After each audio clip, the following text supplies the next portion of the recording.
peran perempuan yang paling luar biasa dan dicatat sejarah dan tidak akan dilupakan niku pengetahuan Khadijah Kubro, pengetahuan Sayyidah Khadijah tentang Dalailun Nubuwah, tentang bukti-bukti kenabian.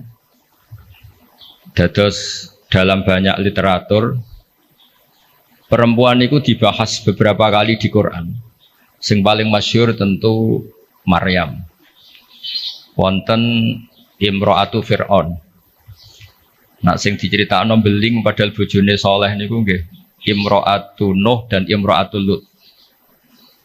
Tapi niku mboten usah diceritakno, mergo niku sing perempuan gagal niku.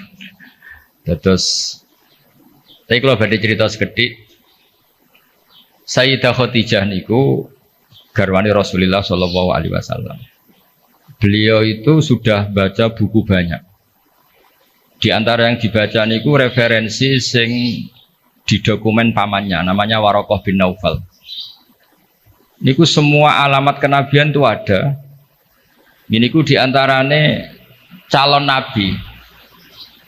Calon nabi itu pasti akan diperlakukan khusus oleh alam. Gini ku tudhilluhul ghamamah tuti'us sahaib.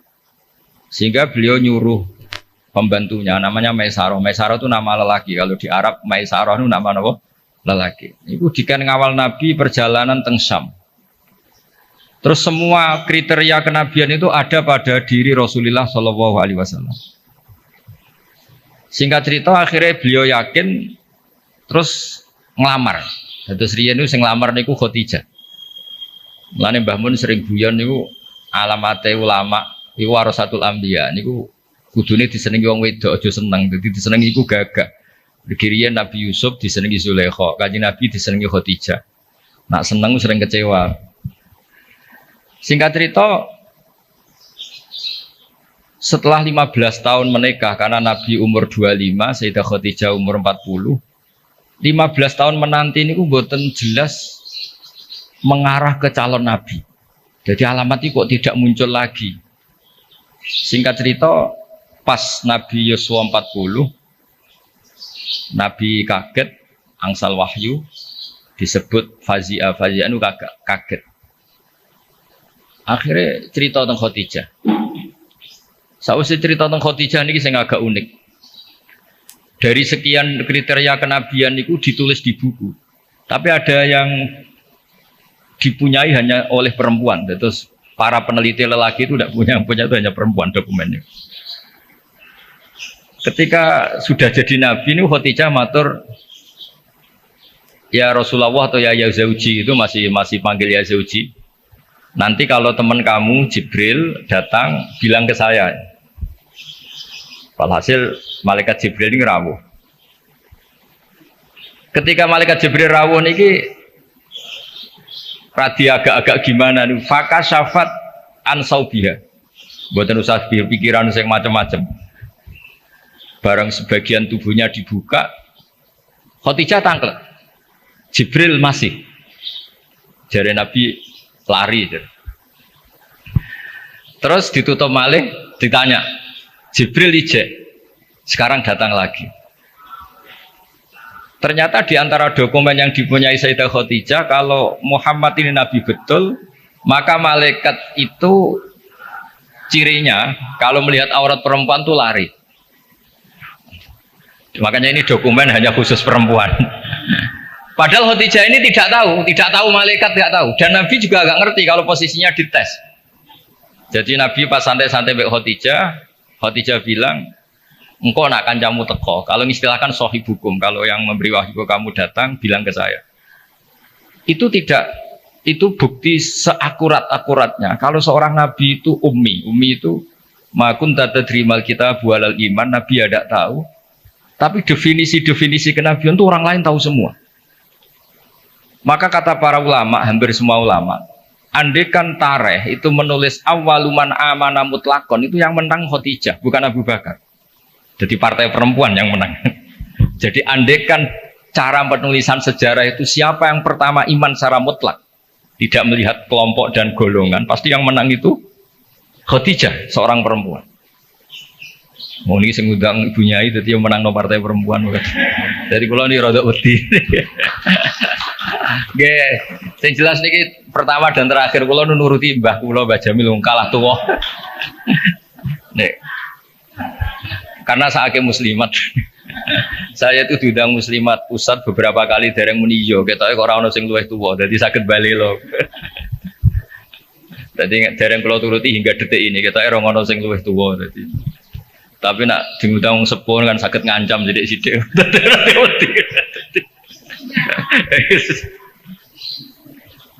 Kalau sederenge diundang temu mriki diundang muslimat beberapa kali, tapi kalau dereng muni yo ketoke kok kata sing nom dadi.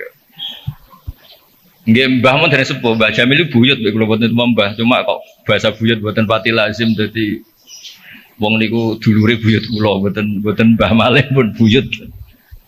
Kula tak cerita. Jadi awaluman amana mutlakon itu harusnya Khadijah.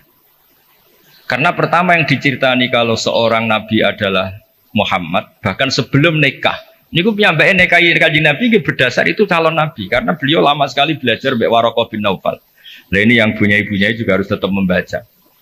Karena ini temanya tafaqquh fiddin. Jadi membaca itu penting sekali. Sampai pengetahuan Khadijah itu pengetahuannya itu melampaui batas umurnya. Beliau menikahi Kanjeng Nabi berdasar referensi itu. Ketika yakin kalau Nabi adalah seorang Nabi, punya cara sendiri. Sehingga terus kata ulama, ketoke kok ora sopan wong wedok kok nomor 1, terus ditareh itu diistilahkan awaluman amana minar rijal Abu Bakar, wa minan nisa Khadijah, wa minas sibyan Ali, wa minal mawali Zaid bin Harisa. Niku pun bahasa yang dipoles dengan kesopanan karena ketoke wong wedok kok nomor 1 kurang etis, terus partai minar rijal Abu Bakar, minan nisa Khadijah, minas sibyan itu Ali, minal mawali itu Zaid bin Harisa. Tapi andekan sejarah itu ditulis tanpa melihat golongan, tidak pakai kelompok lelaki, kelompok perempuan, kelompok anak-anak, pasti yang menang itu Khadijah. Jadi ini keunggulan perempuan. Tapi ada sisi lain yang mungkin ibu-ibu gak siap. Tafaqquh fiddin itu, Nabi itu istrinya banyak. Makanya benar Gus Yasin tadi, kalau tanya tugasnya punya ya apa? Yang proteksi suaminya kayak gitu. Saya pernah baca di kitab Fathul Bari, kenapa Nabi itu istrinya banyak? Itu diantaranya itu karena perempuan tuh orang paling nekat menceritakan jeleknya suami. Jadi kalau Nabi itu istrinya banyak, kalau beliau tidak soleh betul, pasti konangan. Karena perempuan pasti gak canggung-canggung menceritakan jeleknya suami. Nah ternyata dari sekian yang pernah dinikahi Nabi, semuanya solihah, semuanya kenangannya baik. Jadi rano sing cerita Nabi nak bunyi turu ngorok ini buat nanti. Aisyah yang paling cantik, ini aku sering ngetes Nabi ini tidur di depannya. Ini Aisyah bukan Saudah, Aisyah. Ini ya Nabi tetap asik sholat. Padahal Aisyah itu istri paling cantik. Ketika Aisyah mengganggu tidur di depannya, Nabi malah ngendikan dari ini ata'abbadu li Rabbi, aku mbarno tak sholat. Sampai Sayyidah Aisyah ketika putus asa ngendikan fa'uqaddimu hawahu ala hawaya, saya mengalahkan selera saya, mendahulukan selera beliau yang ingin sholat. Begitu juga Zainab, cantik. Itu ya punya wiridan-wiridan dari Nabi. Maimunah juga gitu. Nah itu andekan Nabi itu figur yang hanya soleh di luar, di dalam tidak soleh, pasti ini bocor. Siapa bisa nandingi perempuan? Pasti bocor. Tapi ternyata enggak. Makanya kata Ibnu Hajar al-Asqalani dalam kitab Fathul Bari itu, adallu dalilin ala nubuwati Rasulillah Muhammad sallallahu alaihi wasallam adalah cerita para istrinya.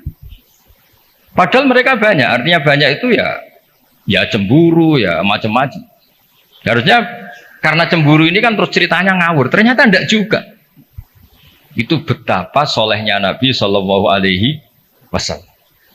Sampai dungo-dungo sing kados mara kuburan, niku ya baru kayak cemburu. Terus Nabi wae teng Sayyidah Aisyah terus keluar. Pikiran Aisyah pasti ke istri yang lain, ditututi. Terus jenengan gak ada mata-mata ya ono sanate. Jadi ditututi. Ditututi ternyata mboten pirsa Nabi kalau ditututi. Ternyata kalau malam niku nilii teng baki.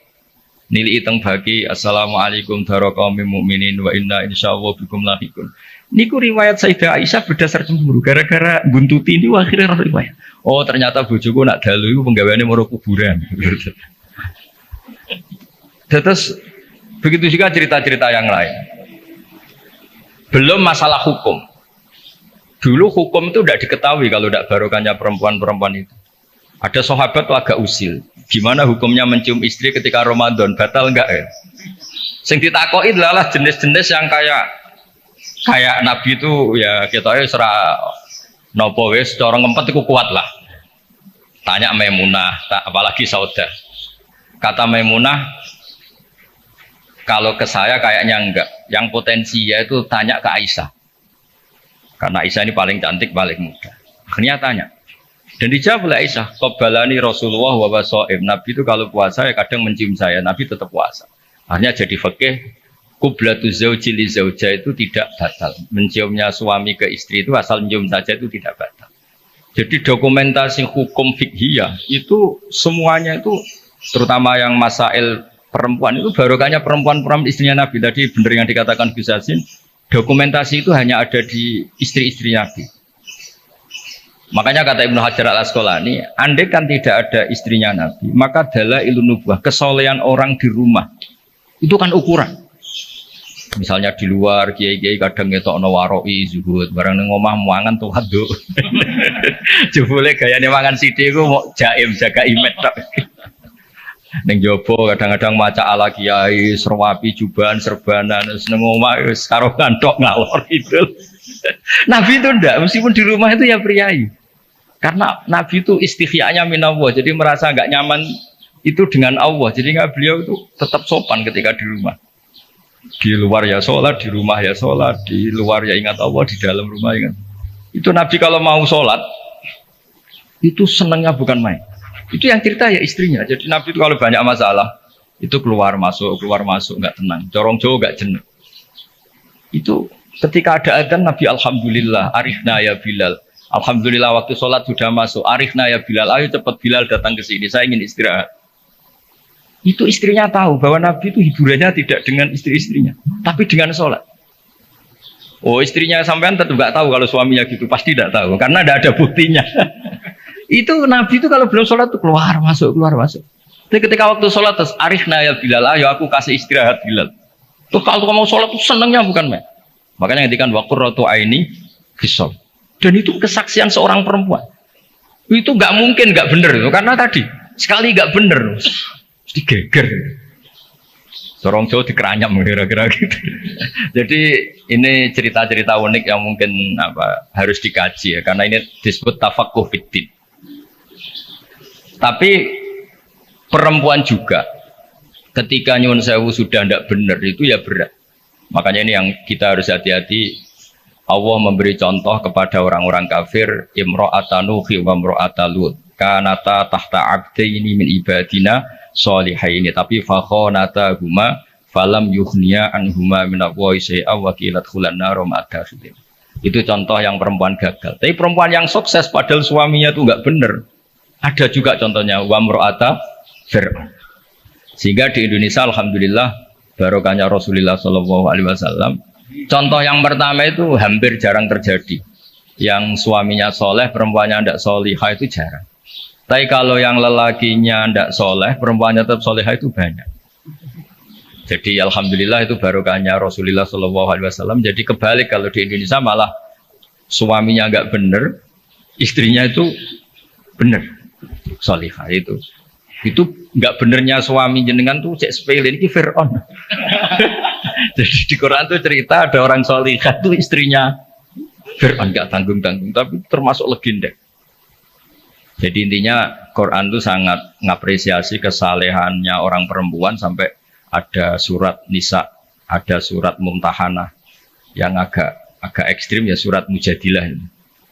Ada yang baca Mujadilah, ada yang baca Mujadalah. Kalau Mujadilah berarti pakai isim fa'il, kalau Mujadalah pakai masdar. Nabi itu belum pernah dikalahkan sahabat. Tapi kalau sahabat perempuan itu komplain. Nabi kan ditanya, ya Rasulullah, saya ini didihar suami saya. Ya kalau sudah didihar ya kamu haram, nggak boleh kumpul dia. Yang benar ya Rasulullah. Ini hukum Allah apa hukum jenengan? Puantah terus. Sampai Sayyidah Aisyah nggak terima. Kamu harus berhenti bantah Rasulullah. Ini Rasulullah jangan kamu bantah. Selagi hukum itu belum dicabut, jenengan tak lapor Allah.